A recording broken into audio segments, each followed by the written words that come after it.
কুলতু ইয়া রাসূলুল্লাহ, ওগো আল্লাহর নবী, আমি জিনা করে ফেলছি। জিনার বাচ্চা আমার গর্ভে চলে আসছে। সরওয়ারে দু আলম নবী বললেন, কেন আসছো? ওগো আল্লাহর নবী,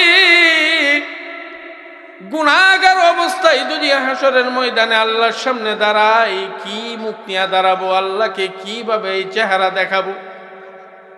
ওগো আল্লাহর নবী, আমার গুনার শাস্তি দুনিয়াতে আমাকে হদ কায়েম করে শাস্তি দিয়া দিন, কারণ ময়দানে মা হাসরে আল্লাহর সামনে এই অপবিত্র চেহারা দেখাইতে পারবো না, আর হাসরের কঠিন শাস্তি আমি ভোগ করতে পারবো না। আল্লাহর নবী সরওয়ারে দু আলম নবী মহিলাকে ডাক দিয়া বলতেছে, হে মহিলা, তুমি তো অন্যায় করছো, জিনা করছো, কিন্তু তোমার গর্ভে যেই বাচ্চা আছে সেই বাচ্চা তো কোনো অপরাধ করে নাই, সুতরাং তোমার জিনার হদ এখন কায়েম করা যাবে না। আল্লাহর নবী তাকে বললেন, তুমি বাসায় চলে যাও, বাসায় চলে যাইয়া এই বাচ্চাকে ভূমিষ্ঠ করো।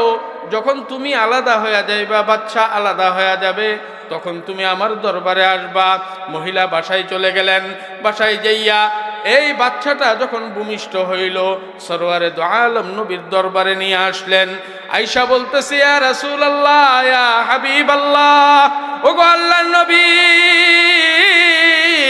এই যে দেখেন আমি আলাদা, আমার বাচ্চাটা আলাদা। আল্লাহর নবী সরওয়ারে দু আলম নবী বলতেছে, না না না, এখনো তোমার জিনার হদ কায়েম করা যাবে না।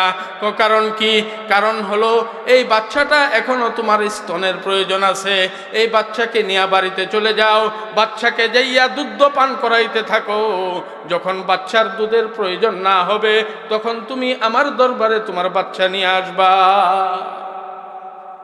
মহিলা সাহাবী দৌড়ায়া বাড়িতে চলে গেলেন। বাচ্চাকে লালন পালন করতেছে, বাহিরের খাবার খাইতে শিখাইতেছে। যখন বাচ্চাটা 2 বছর 2.5 বছর বয়সের হয়ে গেছে, এখন বাহিরের খাবার খাইতে পারে, মায়ের স্তনের প্রয়োজন হয় না।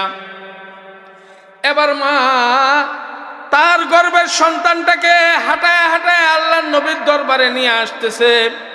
হাদিসের মধ্যে আছে, কিসরাতু খুবজিম বিয়াদিক, বাচ্চার হাতের মধ্যে শুকনা রুটির টুকরা দেওয়া। বাচ্চা রুটি চিবাইতেছে, আল্লাহর নবীর দরবারে হাইটা হাইটা আসতেছে। এবার মহিলা আল্লাহর নবীর দরবারে আয়েশা বলে, ইয়া রাসূলুল্লাহ, ইয়া হাবিবাল্লাহ, এই যে দেখেন আমার বাচ্চাটা, আমার স্তনের প্রয়োজন নাই, আমার বাচ্চাটা বাহিরের খাবার খাইতে পারে। ইয়া রাসূলুল্লাহ, ইয়া হাবিবাল্লাহ, জিনার হদ কায়েম করুন। আল্লাহর নবী সাহাবীদেরকে আদেশ করলেন, ও সাহাবীরা, গর্ত খনন করো। গর্ত খনন করে এই মহিলাকে গর্তের ভিতরে ফেলে চতুর্দিক থেকে সাহাবীরা পাথর নিক্ষেপ করতেছে। এক সাহাবী পাথর নিক্ষেপ করার সাথে সাথে মহিলার শরীরে লাইগা, মহিলার শরীরের চামড়া ফাইটা 1 ছিটা রক্ত আইসা তার জামার মধ্যে লেগে গেছে। আল্লাহর নবী সাহাবী জামা থেকে রক্ত মুছতেছে আর বলতেছে, জিনাকারিনীর শরীরের রক্ত আমার জামার মধ্যে লেগে গেছে, আয় আফসোস। আল্লাহর নবী সরওয়ারে দু আলম নবী ওই সাহাবীকে ধমক দিয়া বলতেছে, সাহাবী সাবধান, তাকে জিনাকারী বলে গালি দিস না, জিনাকারী বলে গালি দিস না, কারণ সে এমন একটা তওবা করছে, তার তওবা যদি গোত্রের সমস্ত লোকের মধ্যে বন্টন করে দেওয়া হয়, তাহলে পুরা গোষ্ঠীর মানুষ জান্নাতি হয়ে যাবে। সুবহানাল্লাহ। আউযু বিল্লাহি মিনাশ শাইতানির রাজীম। বিসমিল্লাহির রহমানির রহিম। ইন্নামাল মুমিনুনা আল্লাযীনা ইযা যুকিরাল্লাহু وجلت قلوبهم وإذا تليت عليهم آياته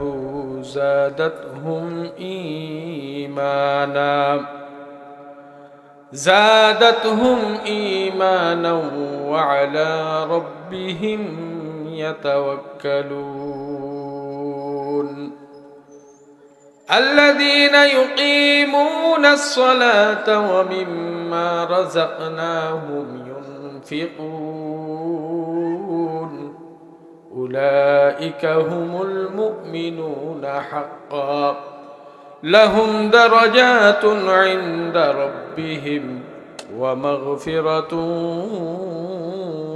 ورزق كريم أو كما قال عليه الصلاة والسلام إذا سرتك حسنتك وإذا ساءتك سيئتك فأنت مؤمن أو كما قال عليه الصلاة والسلام يا رب صل وسلم دائما أبدا على حبيبك خير الخلق كله به بلغ العلا بكماله كشف الدجى بجماله حسنت جميع خصاله صلوا عليه وآله দারুল উলুম ইসলামিয়া মাদ্রাসা ও এতিমখানা এবং বাইতুন নূর জামে মসজিদের উদ্যোগে 17তম বার্ষিক ইসলামী মহাসম্মেলনের সম্মানিত সভাপতি মুআজ্জাজ ও মুকাররম উলামায়ে কেরাম, মুরব্বিয়ানে আইজম, আজিজ তলাবা, পদ্মার আড়ালের মা ও বোনেরা, মহান রব্বুল আলামিন আমাদেরকে আজকে একটি এরকম পরিবেশে দ্বীনি মাজালিসের করার, এখানে কিছু আলোচনা করা এবং শোনার তৌফিক দান করেছেন। এজন্য মহান রব্বুল আলামিনের দরবারে সকলেই দিল থেকে কালিমাতুশ শুকর হিসাবে শুকরিয়া আদায় করে চিল্লায়া বলি আলহামদুলিল্লাহ। মানুষ অতি অল্প হলেও এই মজবাটা অত্যন্ত দামি আল্লাহ তাআলার দরবারে। সম্মানিত হাজিরিন, ভূমিকা না নিয়ার আলোচনায় সরাসরি যাব, কারণ সময় অতি অল্প। সম্মানিত হাজিরিন, আমরা প্রত্যেকটা মানুষ যে নামাজ পড়ি, যে নামাজ পড়ি না, যে রোজা রাখে, যে রোজা রাখে না, যে কোনো মানুষ রাস্তা দিয়া দেখবেন ল্যাংটা হইয়া পাগল হাঁটতেছে, তাকেও যদি জিজ্ঞেস করেন, কেউ গাঁজা খাইতেছে তাকেও যদি জিজ্ঞেস করেন, সে বলবে যে ভাই নামাজ না পড়লে কি হবে, ঈমান ঠিক আছে। ঈমান কি আছে? ঠিক আছে। অর্থাৎ আমরা প্রত্যেকেই দাবি করি যে আমি মুমিন, আমি কি মুমিন, কিন্তু আসলে প্রকৃত পক্ষে আমরা মুমিন কিনা এটা রাসূলে করিম সাল্লাল্লাহু আলাইহি ওয়াসাল্লামের যেই হাদিস আপনাদের সামনে তেলাওয়াত করছি এবং আল্লাহ পাক রব্বুল আলামিনের কুরআনে কারীম থেকে যে আয়াত তেলাওয়াত করছি, এই আয়াত এবং হাদিসের প্রাসঙ্গিক কিছু আলোচনা শুনলেই বুঝতে পারবো যে আসলে আমি মুমিন কিনা, আমি মুমিন কিনা। তো আসি, আমরা যারা মুমিন তারা তো আলহামদুলিল্লাহ, যারা মুমিন না, আমি আশা করব আজকের আলোচনা শোনার পরে, আমার সংক্ষিপ্ত আলোচনার শোনার পরে যেই কাজগুলো করলে মুমিন হওয়া যায় সেই কাজগুলোর জন্য সকলেই আমরা অঙ্গীকারাবদ্ধ হতে পারি কিনা বলেন। তো সর্বপ্রথম আল্লাহ রাসূল সাল্লাল্লাহু আলাইহি ওয়াসাল্লামের হাদিস, সরওয়ারে দু আলম নবী বলেন, ক্বালান নবিয়্যু সাল্লাল্লাহু আলাইহি ওয়াসাল্লাম, ক্বালান নবিয়্যু সাল্লাল্লাহু আলাইহি ওয়াসাল্লাম, ইযা সাররাতকা হাসানাতুকা ওয়া ইযা সাআতকা সাইয়্যাতুকা ফাআনতা মুমিন। সরওয়ারে দু আলম নবী বলেন, হে আমার উম্মতেরা, ঈমান মাপার জন্য কোথাও যাওয়া লাগবে না। আগের যুগে যেমন জ্বর মাপার জন্য ডাক্তারের কাছে যাওয়া লাগতো, এখন ডাক্তারের কাছে যাওয়া লাগে না। ডায়াবেটিস মাপার জন্য ডাক্তারের কাছে যাওয়া লাগতো, এখন ডাক্তারের কাছে যাওয়া লাগে না। ঘরের মধ্যে 150 টাকা দিয়ে একটা থার্মোমিটার কিনে নিয়ে আসলে যেমন ঘরের মধ্যে রোগী নিজের জ্বর, নিজের তাপমাত্রা নিজেই মাপতে পারে, আমার উম্মতেরা তোমরা শুনো, আমি সরওয়ারে দু আলম নবী বললাম, আমার প্রত্যেকটা উম্মত সে মুমিন কিনা, তার ঈমান কতটুকু আছে, এটা ঘরে বসে বসেই আমার প্রত্যেকটা উম্মত মাপতে পারবে সে মুমিন কিনা। সরওয়ারে দু আলম নবী বলেন, ক্বালান নবী সাল্লাল্লাহু আলাইহি ওয়াসাল্লাম, ইযা সাররাতকা হাসানাতুকা ওয়া ইযা সাআতকা সাইয়্যাতুকা ফাআনতা মুমিন। সরওয়ারে দু আলম নবী বলেন, আমার যেই উম্মতের ভিতরে দুইটা হালত, দুইটা অবস্থা আছে, আমার সেই উম্মতটা বুকে হাত দিয়া বলতে পারবে তার ঈমান ঠিক আছে, আর যার ভিতরে এই দুইটা হালত নাই তার ঈমান ঠিক নাই। এক নম্বর হালত হলো ইদা সাররাতকা হাসানাতুক, নেক কাজের আগ্রহ, নেক কাজের আশা আকাঙ্ক্ষা যদি কারো দিলের ভিতরে থাকে, জোহরের নামাজ পড়তে পারছে জামাতের সাথে, যদি কোনো ব্যক্তি বলে যে আলহামদুলিল্লাহ জোহরের নামাজটা জামাতের সাথে আদায় করলাম, আল্লাহ রব্বুল আলামিন তুমি যদি আমাকে হায়াত দান করো তাহলে আমি আসরের নামাজটাও জামাতে যেন পড়তে পারি, সেই তৌফিক আমাকে দান করো। এমন একটা হালত যার ভিতরে থাকবে তার ঈমান ঠিক আছে।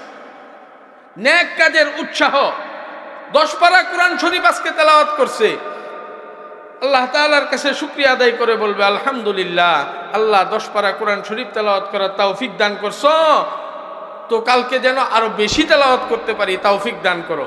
এটা হলো নেক কাজের উৎসাহ, আগ্রহ, একটা হালত। 2 নম্বর হালত সরওয়ারে দু আলম নবী বলেন, ওয়া ইযা সাআতকা সাইয়্যাতুকা ফাআনতা মুমিন। সরওয়ারে দু আলম নবী বলেন, যদি আমার কোনো উম্মতের ভিতরে গুনার প্রতি অনাগ্রহ, গুনার প্রতি ঘৃণা, গুনার প্রতি যদি ঘৃণা কারো দিলের ভিতরে থাকে, গুনাহ হইয়া গেলে যদি কারো দিলের ভিতরে পেরেশানি আইসা যায়, কিভাবে মুক্তি লাভ করা যায় এমন পেরেশানি যদি কোনো উম্মতের ভিতরে চলে আসে, তাহলে তার ঈমান ঠিক আছে। আর যদি কোনো উম্মত গুনাহ করতেছে তো করতেছে, কিন্তু তার ভিতরে গুনাহ থেকে মুক্তির পেরেশানি না থাকে, তাহলে বোঝা গেল তার ঈমান লিক। তার ঈমান কি লিক, ঠিক নেই। আল্লাহর নবীর সাহাবী, তাদের ভিতরে এই ধরনের হালত ছিল, গুনাহ হয়ে গেছে তো দৌড়ায়া চলে গেছে মসজিদে নববীতে। মসজিদে নববীতে যাইয়া মসজিদে নববীর খুঁটির সাথে নিজেকে বেঁধে ফেলছে, আর চিৎকার শুরু করছে, কান্না শুরু করছে, কানতে কানতে বলতেছে, যতক্ষণ পর্যন্ত আল্লাহর পক্ষ থেকে সরওয়ারে দু আলম নবীর মাধ্যমে আমার গুনাহ মাফের ঘোষণা না আসবে, ততক্ষণ পর্যন্ত এই যে বাঁধন দিছি এই বাঁধন ছাড়বো না। এটা আল্লাহর নবী সাহাবীদের ভিতরে এই ধরনের পেরেশানি ছিল। এক মহিলা সাহাবী সরওয়ারে দু আলম নবীর দরবারে আসছে, আয়েশা বলতেছে, জানাইতু ইয়া রাসূলুল্লাহ, ওগো আল্লাহর নবী, আমি জিনা করে ফেলছি, জিনার বাচ্চা আমার গর্ভে চলে আসছে। সরওয়ারে দু আলম নবী বললেন, কেন আসছো? ওগো আল্লাহর নবী, গুনাহগার অবস্থায় যদি হাসরের ময়দানে আল্লাহর সামনে দাঁড়াই, কি মুখ নিয়ে দাঁড়াবো, আল্লাহকে কিভাবে এই চেহারা দেখাবো? ওগো আল্লাহর নবী, আমার গুনার শাস্তি দুনিয়াতে আমাকে হদ কায়েম করে শাস্তি দিয়া দিন, কারণ ময়দানে মা হাসরে আল্লাহর সামনে এই অপবিত্র চেহারা দেখাইতে পারবো না, আর হাসরের কঠিন শাস্তি আমি ভোগ করতে পারবো না। আল্লাহর নবী সরওয়ারে দু আলম নবী মহিলাকে ডাক দিয়া বলতেছে, হে মহিলা, তুমি তো অন্যায় করছো, জিনা করছো, কিন্তু তোমার গর্ভে যেই বাচ্চা আছে সেই বাচ্চা তো কোনো অপরাধ করে নাই, সুতরাং তোমার জিনার হদ এখন কায়েম করা যাবে না। আল্লাহর নবী তাকে বললেন, তুমি বাসায় চলে যাও, বাসায় চলে যাইয়া এই বাচ্চাকে ভূমিষ্ঠ করো, যখন তুমি আলাদা হয়ে যাইবা, বাচ্চা আলাদা হয়ে যাবে, তখন তুমি আমার দরবারে আসবা। মহিলা বাসায় চলে গেলেন, বাসায় যাইয়া এই বাচ্চাটা যখন ভূমিষ্ঠ হইল, সরওয়ারে দু আলম নবীর দরবারে নিয়ে আসলেন। আয়েশা বলতেছে, ইয়া রাসূলুল্লাহ, ইয়া হাবিবাল্লাহ, ওগো আল্লাহর নবী, এই যে দেখেন আমি আলাদা, আমার বাচ্চাটা আলাদা। আল্লাহর নবী সরওয়ারে দু আলম নবী বলতেছে, না না না, এখনো তোমার জেনার হদ কায়েম করা যাবে না। কারণ কি? কারণ হলো এই বাচ্চাটা এখনো তোমার স্তনের প্রয়োজন আছে। এই বাচ্চাকে নিয়ে বাড়িতে চলে যাও, বাচ্চাকে যাইয়া দুধ পান করাইতে থাকো। যখন বাচ্চার দুধের প্রয়োজন না হবে তখন তুমি আমার দরবারে তোমার বাচ্চা নিয়ে আসবা। মহিলা সাহাবী দৌড়ায়া বাড়িতে চলে গেলেন, বাচ্চাকে লালন পালন করতেছে, বাহিরের খাবার খাইতে শিখাইতেছে। যখন বাচ্চাটা 2 বছর 2.5 বছর বয়সের হয়ে গেছে, এখন বাহিরের খাবার খাইতে পারে, মায়ের স্তনের প্রয়োজন হয় না। এবার মা তার গর্ভের সন্তানটাকে হাঁটায় হাঁটায় আল্লাহর নবীর দরবারে নিয়ে আসতেছে। হাদিসের মধ্যে আছে কিসরাতু খুবজিম বিয়াদিক, বাচ্চার হাতের মধ্যে শুকনা রুটির টুকরা দেওয়া। বাচ্চা রুটি চিবাইতেছে, আল্লাহর নবীর দরবারে হাইটা হাইটা আসতেছে। এবার মহিলা আল্লাহর নবীর দরবারে আয়েশা বলে, ইয়া রাসূলুল্লাহ, ইয়া হাবিবাল্লাহ, এই যে দেখেন আমার বাচ্চাটা, আমার স্তনের প্রয়োজন নাই, আমার বাচ্চাটা বাহিরের খাবার খাইতে পারে। ইয়া রাসূলুল্লাহ, ইয়া হাবিবাল্লাহ, জেনার হদ কায়েম করুন। আল্লাহর নবী সাহাবীদেরকে আদেশ করলেন, ও সাহাবীরা গর্ত খনন করো। গর্ত খনন করে এই মহিলাকে গর্তের ভিতরে ফেলে চতুর্দিক থেকে সাহাবীরা পাথর নিক্ষেপ করতেছে, পাথর নিক্ষেপ করতেছে। এক সাহাবী পাথর নিক্ষেপ করার সাথে সাথে মহিলার শরীরে লাইগা, মহিলার শরীরের চামড়া ফাইটা এক ছিটা রক্ত আইসা তার জামার মধ্যে লেগে গেছে। আল্লাহর নবী সাহাবী জামা থেকে রক্ত মুছতেছে আর বলতেছে, জেনাকারিনীর শরীরের রক্ত আমার জামার মধ্যে লেগে গেছে, আয় আফসোস। আল্লাহর নবী সরওয়ারে দু আলম নবী ওই সাহাবীকে ধমক দিয়া বলতেছে, সাহাবী সাবধান, তাকে জেনাকারী বলে গালি দিস না, জেনাকারী বলে গালি দিস না, কারণ সে এমন একটা তওবা করছে, এমন একটা তওবা করছে, তার তওবা যদি গোত্রের সমস্ত লোকের মধ্যে বন্টন করে দেওয়া হয় তাহলে পুরা গোষ্ঠীর মানুষ জান্নাতি হয়ে যাবে। সুবহানাল্লাহ। এই হলো গুনার পেরেশানি। আমার আপনার হালত, গুনাহ করতে করতে আমাদের কলব অন্তঃকরণ মরে গেছে, অন্তঃকরণ মরে গেছে। এজন্য সরওয়ারে দু আলম নবী বলেন, যার ভিতরে 2টা হালত আছে সে বুকে হাত দিয়া বলতে পারবে তার ঈমান ঠিক আছে। একটা হলো গুনার হয়ে গেলে গুনার থেকে বাঁচার জন্য পেরেশানি, আর একটা হলো নেক কাজের আগ্রহ। এটা হলো হাদিস দ্বারা ঈমান মাপা। এটা হলো হাদিস দ্বারা কি নিজের ঈমানকে মাপা, যে আমার ঈমান কতটুকু আছে, আমার ঈমান কি ঠিক আছে, আদৌ কি আমি মুমিন কিনা, মুমিন হতে পারলাম কিনা। আমরা দাবিতে শুধু মুমিন হলেই কাজ হবে না, দাবিতে মুমিন কিন্তু কর্মে যদি মুমিন না থাকে তাহলে এই মুমিন দিয়া জান্নাতে যাওয়া যাবে না। এবার আসেন, আল্লাহ রাব্বুল আলামিন কুরআনে কারীমের মধ্যে মুমিনের যে গুণ বর্ণনা করছেন, আল্লাহ রাব্বুল আলামিন মুমিনের যে গুণ বর্ণনা করছেন, আল্লাহ রাব্বুল আলামিন বলেন, ইন্নামাল মুমিনুনা আল্লাযীনা ইযা যুকিরাল্লাহ, ইন্নামাল মুমিনুনা আল্লাযীনা ইযা যুকিরাল্লাহু ওয়াজিলাত কুলুবুহুম ওয়া ইযা তুলিয়াত আলাইহিম আয়াতুহু যাদাতহুম ঈমানা, যাদাতহুম ঈমানা ওয়া আলা রাব্বিহিম ইয়াতাওয়াক্কালুন। আল্লাহ রাব্বুল আলামিন বলেন, যদি আমার বান্দার ভিতরে, আমার কোনো বান্দার ভিতরে 5টা হালত থাকে তাহলে আমি রব্বুল আলামিন ঘোষণা দিয়া দিলাম, উলাইকা হুমুল মুমিনুনা হাক্কা, আমার এই বান্দাটা প্রকৃত মুমিন। কে ঘোষণা দিছেন? আল্লাহ। এই ঘোষণা দিতেছেন স্বয়ং আল্লাহ। এখন আসুন আমরা জানি যে এই 5টা হালত কি।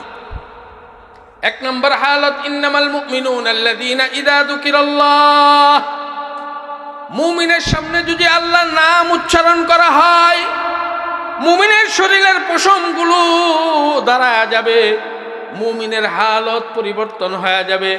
মসজিদ থেকে যখন নামাজের আজান দেওয়া হয়, মুমিন যদি কোনো কাজে কর্মে লিপ্তও থাকে, মুমিন সাথে সাথে তার কোদালটা নিচে রেখে দিবে, তার হাতের হাতিয়ারটা নিচে রেখে দিয়া আল্লাহর নামে আল্লাহর ডাকে সাড়া দেওয়ার জন্য দৌড়ায় মসজিদে যাওয়ার জন্য পেরেশান হয়ে যাবে।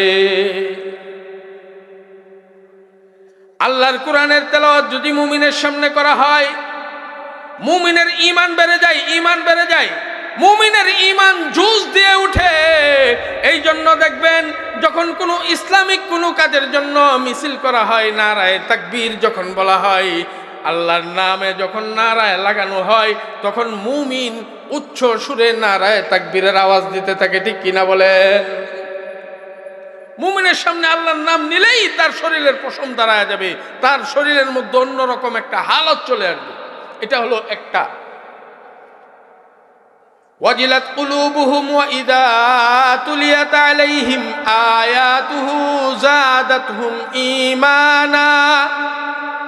দুই নাম্বার হালত হলো মুমিনের সামনে যখন আল্লাহর কোরআনে কারীমের তেলাওয়াত করা হবে, কোরআন এবং হাদিসের আলোচনা করা হবে, তখন চাষটলে বসে চা খাইতে পারবে না, মুমিন রাস্তা দিয়া হাইটা যাইতে পারবে না, মসজিদের পাশ দিয়া নামাজে রক্ত হইলে হাইটা যাইতে পারবে না। মুমিন কি করবে? আল্লাহর নামের উচ্চারণ যখন তার দিলের মধ্যে আসবে, তার কর্ণকোহরে পৌঁছবে, আল্লাহর কুরআনে কারীমের তেলাওয়াত যখন তার কর্ণকোহরে পৌঁছবে, তার ঈমানের মধ্যে একটা জোশ পয়দা হয়ে যাবে। এটা হলো মুমিনের দুই নম্বর হালত। ওয়াইদা তুলিয়াত আলাইহিম আয়াতুহু যাদাতহুম ঈমানা। মুমিনের সামনে আল্লাহর কুরআনের তেলাওয়াত করলে তার মুমিনের ঈমানের মধ্যে জোশ পয়দা হবে, ঈমানটা এমন বেড়ে যাবে। আল্লাহর নবী সাল্লাল্লাহু আলাইহি ওয়াসাল্লাম সাহাবীদেরকে বললেন, জাদ্দিদু ঈমানাকুম, ও সাহাবীরা তোমরা তোমাদের ঈমানকে নবায়ন করো। সাহাবারা বললেন, ফাকাইফা নুজাদ্দিদু ঈমানানা ইয়া রাসূলুল্লাহ, ওগো আল্লাহর নবী আমরা আমাদের ঈমানকে কিভাবে নবায়ন করব? আল্লাহর নবী শিখায় দেয় সাহাবীদেরকে, ও সাহাবীরা তোমরা বেশি বেশি আল্লাহর নামের জিকির করতে থাকো, কুরআনে কারীমের তেলাওয়াত করতে থাকো, তাহলে তোমাদের ঈমান বেড়ে যাবে। তিন নম্বর হালত মুমিনের, ওয়ালা রব্বিহিম ইয়াতাওয়াক্কালুন। মুমিন একমাত্র ভরসা করবে কার? আল্লাহর। হায়াতের মালিককে, রিজিকের মালিককে। আমাকে আপনাকে যে আল্লাহ রব্বুল আলামিন খাওয়াইতেছেন, সমস্ত কিছু কে করতেছেন? একমাত্র আল্লাহ। মুমিন আল্লাহ ছাড়া অন্য কারো উপরে ভরসা করবে না। কিন্তু আমাদের হালত হলো আমরা চাকরির উপরে ভরসা করি, আমরা ক্ষেত খামারি ফসলের উপরে ভরসা করি, আল্লাহর উপরে ভরসা আমাদের নাই, ঠিক কি না? ভুল বলছি? আল্লাহর উপরে তাওয়াক্কুল আমাদের নাই। এজন্য তাওয়াক্কুল করতে হবে একমাত্র আল্লাহর উপরে। আল্লাহ ছাড়া অন্য কারো উপরে তাওয়াক্কুল করা যাবে না। তাওয়াক্কুল যে আল্লাহর উপরে নাই, এটা করোনার সময় বোঝা গেছে। বাপ মারা গেলে সন্তান গেছে না, লাশ ধরছে না। আমরা এই হাত দিয়া করোনার লাশগুলো গোসল করায় করায় কবরে শোয়াইছি। বাপ মারা গেছে, সন্তান যায় না, মরে যাইব। তাওয়াক্কুল আল্লাহর উপরে নাই। এটা হলো মুমিনের হালত, তিন নম্বর হালত। সে সর্ব অবস্থায় সর্ব হালতে একমাত্র ভরসা করবে কার? আল্লাহর। আল্লাহ ছাড়া অন্য কারো উপরে ভরসা করা যাবে। মুমিনের চার নম্বর হালত, আল্লাযীনা ইউকিমুনাস সালাতা ওয়া মিম্মা রাযাকনাহুম ইউনফিকুন। মুমিন নামাজ আদায় করবে। আল্লাযীনা ইউকিমুনাস সালাহ, মুমিন নামাজ পড়বে। তাহলে বোঝা গেল যেই ব্যক্তি নামাজ পড়ে তার ঈমান ঠিক আছে, সে মুমিন। আর যেই ব্যক্তি নামাজ পড়ে না, সে কখনো মুমিন হতে পারে না, ঠিক কিনা বলেন? মুমিনের 4 নম্বর হালত, মুমিন নামাজ পড়বে। কেমন নামাজ পড়বে? আমার আপনার পয়গম্বর সরওয়ারে দু আলম নবী দৈনিক 9 ওয়াক্ত নামাজ পড়তেন। উম্মতদেরকে আদেশ করছেন তোমরা অন্তত 5 ওয়াক্ত নামাজ আদায় করবা। আমার আপনার নবী চাশতের নামাজ পড়ছেন, তাহাজ্জুদের নামাজ পড়ছেন, আবাবিল পড়ছেন, এশরাক পড়ছেন, 5 ওয়াক্ত নামাজ পড়ছেন। নবী প্রতিদিন 9 ওয়াক্ত নামাজ পড়ছেন। আমাদেরকে বলছেন উম্মতেরা তোমরা 5 ওয়াক্ত নামাজ পড়বা। সেই 5 ওয়াক্ত নামাজ আমরা পড়তে পারি না। কত হতভাগা কপালপুরা আমরা, ঠিক কিনা বলেন? কপালপুরা, কপালপুরা। আল্লাযীনা ইউকিমুনাস সালাহ, মুমিন কখনো নামাজবিহীন থাকতে পারে না। মুমিন 5 ওয়াক্ত নামাজ পড়বে। যদি 5 ওয়াক্ত নামাজের গুণ কারো ভিতরে থাকে, সেই ব্যক্তি মুমিন, তার ঈমান ঠিক আছে।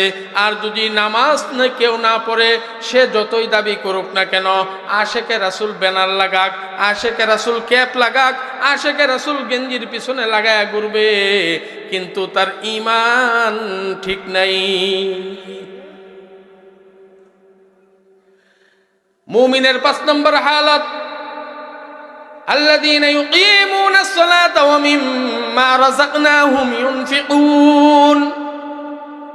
মুমিনের 5 নম্বর হালত হলো আল্লাহর দেওয়া মাল, আল্লাহর দেওয়া সম্পদ থেকে আল্লাহর রাস্তায় ব্যয় করবে। আল্লাহর দেওয়া সম্পদ কি করবে? আল্লাহর রাস্তায় ব্যয় করবে। মুমিনের একটা টাকা দিয়া গুনার কোনো কাজে ব্যয় হতে পারবে না। মুমিনের প্রত্যেকটা অংশ, প্রত্যেকটা ইনকাম, প্রত্যেকটা জীবনের মেহনতের কামাই, এইগুলো আল্লাহর রাস্তায় যদি ব্যয় করে, তাহলে সে হলো প্রকৃত মুমিন। আল্লাহ রব্বুল আলামিন বলেন, এই 5টা হালত যদি কারো ভিতরে থাকে, আমি রব্বুল আলামিন ঘোষণা দিলাম, উলাইকা হুমুল মুমিনুনা হাক্কা, আমার এই বান্দাটা প্রকৃত মুমিন, আল্লাহ ঘোষণা দিয়ে দিলেন। আর আল্লাহ যেই ঘোষণা দিয়েছেন, এই ব্যক্তি জান্নাত ছাড়া আর কোনো জায়গা আছে কিনা? আছে। লাহুম দারাজাতুন ইনদা রাব্বিহিম ওয়া মাগফিরাতুন ওয়া রিজকুন কারীম। আল্লাহ রাব্বুল আলামিন বললেন, আমি তাকে প্রকৃত মুমিন হিসেবে ঘোষণা দিয়া আমি রব্বুল আলামিন তার জন্য দুনিয়ার মধ্যে ইজ্জতের রিজিকের ব্যবস্থা করে দেব। সুবহানাল্লাহ। কিসের রিজিক? সম্মানজনক রিজিক। লাহুম দারাজাতুন ইনদা রাব্বিহিম ওয়া মাগফিরাতুন ওয়া রিজকুন কারীম। আল্লাহ রাব্বুল আলামিন ওই বান্দাটাকে ক্ষমার ঘোষণা জানায়া দেন।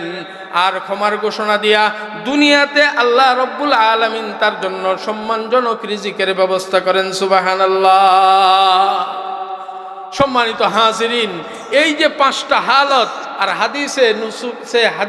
হাদিসের দ্বারা আমরা 2টা হালত, এই 5টা হালত যদি, আর এই 2টা হালত যদি কারো ভিতরে পাওয়া যায়, তাহলে আল্লাহর রাসূল বলছেন যে 2টা হালত যদি কারো ভিতরে পাওয়া যায়, আল্লাহর রাসূল বলছেন সে হলো আমার উম্মত, সে মুমিন।